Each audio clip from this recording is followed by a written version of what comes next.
When we heard Call of Duty Black Ops was preparing to unveil its multiplayer, we didn't waste any time. Our destination, Treyarch. Our mission, the most detailed hands-on coverage inside Xbox can provide. So sit back, relax, and keep a sharp lookout. Every feature you hear about in this preview has never before been done in a Call of Duty game.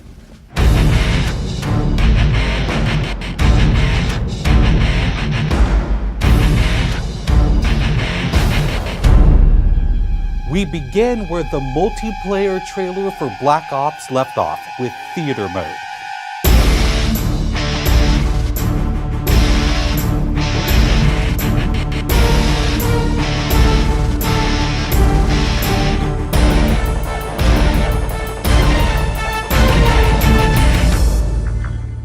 Dan Bunting explains. You can switch the camera from any player's perspective in both first person and third person. You can detach the camera and go into free cam mode, which allows you to fly anywhere on the map, basically. It's really interesting when you pause the game and go into free cam, you just see all the particle effects just in their full glory, just frozen in time, and it makes some really awesome footage. We really want to give players the tools to be creative, make their own machinima, make their own highlight reels. Maybe they're really competitive clans that want to just capture the films from their matches and then go back and analyze what the other team did or whatever. Also brand new to Call of Duty is Black Ops' new currency system. We put the currency system into Black Ops multiplayer principally because we felt like it'd be a very interesting way to engage with all the unlocks that you've been getting.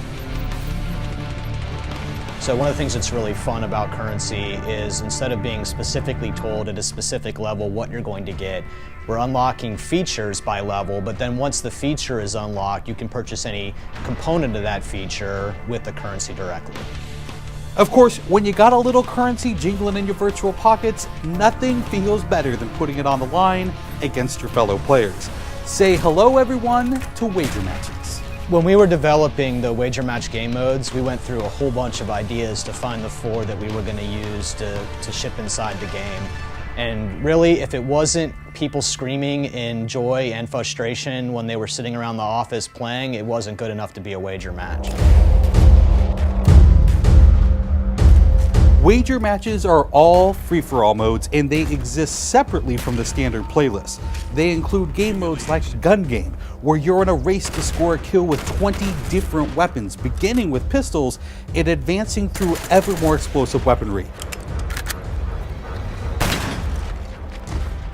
It's extremely rewarding for us as a design team to put something up there that people are reacting to really well and it's slightly different than what they get, and everyone loves the core game, and you have to be very careful when you're finessing the core mechanics of the game. But wager matches let us kind of get our creativity flowing and do some things that you're not normally used to, and then spin them up in unique ways and combine things in ways that you haven't seen before, that you never really thought of and that wouldn't be appropriate for the core game but are completely appropriate for wager matches.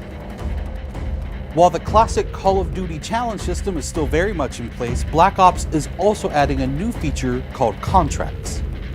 Right, so if you're using the contract system, you actually have to put up a little of your own currency in order for a bigger payday. And depending on the contract, some contracts pay XP, some pay more currency, some pay both.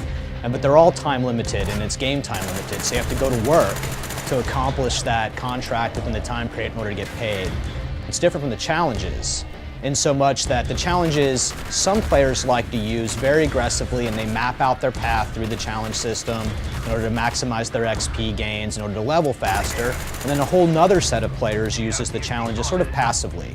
They're there, when you get them they feel good, but contracts gives you a way to directly engage with the content inside the game. It says, hey, I'm an SMG guy, I want SMG based contracts, I'm going to chase my contract and I'm going to get paid. And that's fun. Another focus for Black Ops is player customization, including things like unlockable face paint, unique perk-specific character models, and a whole lot of weapon customization.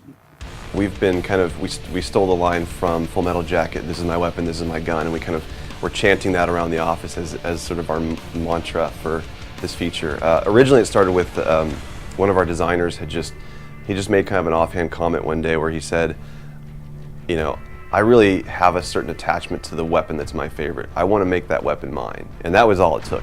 So from there it was just, what are the things that are cool? It's like, put your clan tag on your gun, of course. And we've got, the emblem editor by itself is an element of creativity for players. And then the reticles, of course, so why not give people the option to select what kind of red dot they have. Maybe they don't like a dot, maybe they like a circle, maybe they like a triangle, maybe they like a standard crosshair, maybe they just want a line. And then there is combat training, which allows you to get comfortable with the trappings of multiplayer by competing in matches against AI-controlled opponents.